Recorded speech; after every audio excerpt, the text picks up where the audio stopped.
Tinangkang ipuslit sa NAIA ang mahigit 100 milyong pisong halaga ng shabu.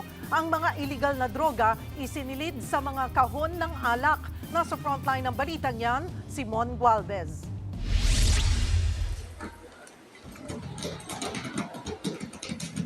Ipinasuri ng PIDEA sa K9 unit ang dalawang maletang yan sa NAIA Terminal 1. Naghinala mga tauhan ng customs nang dumaan ang mga ito sa x-ray screening. Mga bagahe yan ng isang Malaysian national na lumipad mula sa Kuala Lumpur. Nang buksan, tumambad sa mga otoridad ang mga kahon ng alak kung saan isiniksik ang mga pakete ng hinihinalang shabu. Nasa 16 na kilong bigat ng nasabat na droga at tinatayang aabot sa 112 million pesos ang halaga nito. Hawak ng mga otoridad ang Malaysian national na si Alias Yap. Nahirapan makipag-usap sa kanya mga otoridad dahil hindi siya marunong mag-Ingles. Inaalam na rin kung sinong posibleng contact o pagbabag sa kanya ng droga sa bansa. Bago siya posibleng ipa-deport pabalik ng Malaysia, maharap siya sa reklamong paglabag sa Comprehensive Dangerous Drugs Act. Hindi na bago ang mga tangkang pagpupuslit ng illegal na droga na tinatago sa iba't ibang gamit gaya ng maleta, sapatos o libro.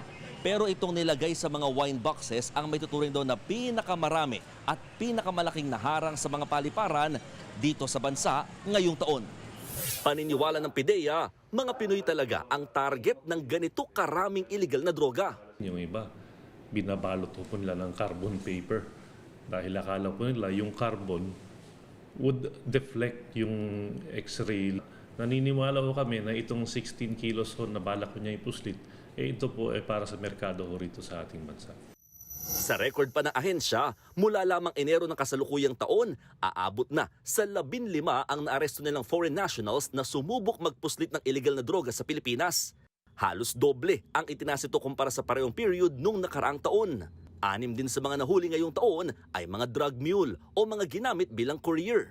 Paalala naman ng PIDEA sa mga kababayang mangingibang bansa o pauwi ng Pilipinas, iwasan ang mga bagayeng pinapasabay dahil baka ikapahamak pa ang mga yan.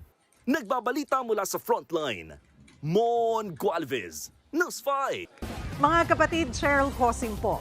Maging maalam at may pakialam sa mga napapanahong issue at headlines. Mag-follow at mag-subscribe na sa social media pages ng News 5.